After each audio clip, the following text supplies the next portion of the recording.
Hello दोस्तों, legal buzz पर आपका एक बार फिर से स्वागत है। आज का हमारा डेली स्टडी चैलेंज टास्क है भारतीय नागरिक सुरक्षा संहिता 2023 अध्याय 28 न्याय प्रशासन पर प्रभाव डालने वाले अपराधों के बारे में उपबंध सेक्शन 379 टू 383। धारा 379 धारा 215 में वर्णित मामलों में प्रक्रिया। जांच का आधार। जब किसी न्यायालय को ये राय है कि न्याय के हित में धारा 215 की उपधारा 1 के खंड ख में निर्दिष्ट किसी अपराध की जांच की जानी चाहिए, तो न्यायालय प्रारंभिक जांच कर सकता है। न्यायालय इस जांच के पश्चात निम्नलिखित कार्य कर सकता है। क उस प्रभाव का निष्कर्ष अभिलिखित कर सकेगा। ख उसका लिखित परिवाद कर सकेगा। ग उसकी अधिकारिता रखने वाले प्रथम वर्ग मजिस्ट्रेट को भेज सकेगा।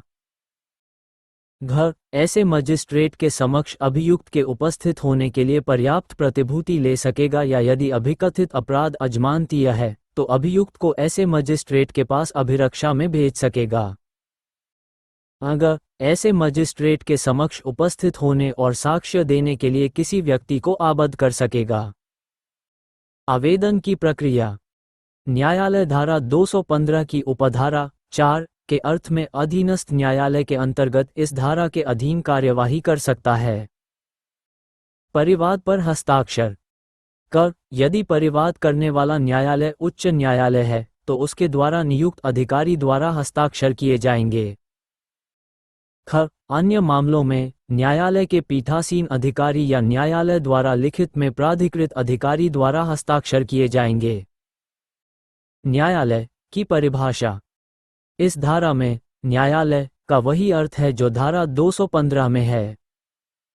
धारा 380 अपील। अपील का अधिकार। कोई व्यक्ति जिसके आवेदन पर उच्च न्यायालय से भिन्न किसी न्यायालय ने धारा 379 की उपधारा 1 या 2 के अंतर्गत परिवाद करने से इनकार कर दिया है, वह अपील कर सकता है। वरिष्ठ न्यायालय संबंधित पक्षकारों को सूचना देने के पश्चात उस परिवाद को वापस लेने या वह परिवाद करने का निर्देश दे सकता है जिसे पूर्वकथित न्यायालय धारा 379 के अंतर्गत कर सकता था। आदेश की अंतिमता।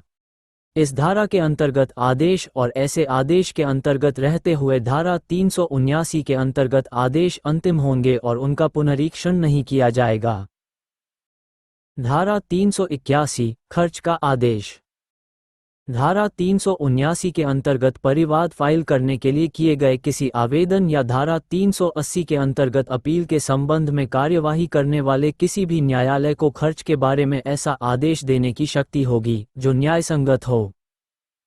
धारा 382 मजिस्ट्रेट की प्रक्रिया। मामले की कार्यवाही। वह मजिस्ट्रेट जिसे कोई परिवाद धारा 379 या धारा 380 के अंतर्गत किया जाता है, अध्याय 16 में किसी बात के होते हुए भी जहां तक हो सके मामले में कार्यवाही करने के लिए अग्रसर होगा, मानो वो पुलिस रिपोर्ट पर आधारित हो। अपील लंबित होने पर स्थगन। यदि मजिस्ट्रेट को ये जानकारी मिलती है कि उस न्यायिक कार्यवाही में जिससे वह मामला उत्पन्न हुआ है किए गए विनिश्चय के विरुद्ध अपील लंबित है, तो वह मामले की सुनवाई को किसी भी प्रक्रम पर तब तक के लिए स्थगित कर सकेगा जब तक ऐसी अपील विनिश्चित न हो जाए। धारा 383 मिथ्या साक्ष्य देने पर विचारण के लिए संक्षिप्त प्रक्रिया। साक्ष्य पर विचारण। यदि कोई सेशन न्यायालय या प्रथम वर्ग मजिस्ट्रेट ये राय व्यक्त करता है कि किसी साक्षी ने जानबूझकर मिथ्या साक्ष्य दिया है, तो न्यायालय उस साक्षी का संक्षिप्त विचारण कर सकता है।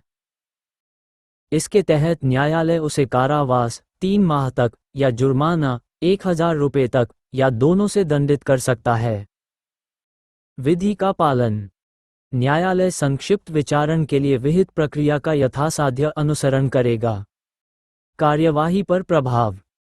यदि न्यायालय इस धारा के अंतर्गत कार्यवाही करने के लिए अग्रसर नहीं होता है तो ये धारा 379 के अंतर्गत परिवाद करने की न्यायालय की शक्ति को प्रभावित नहीं करेगी।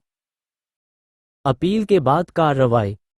यदि किसी कार्यवाही के प्रारंभ के पश्चात अपील या पुनरीक्षण के लिए आवेदन किया गया है तो न्यायालय आगे विचारण की कार्यवाहियों को रोक देगा और आगे की कार्यवाहियां अपील या पुनरीक्षण के परिणामों के अनुसार होंगी।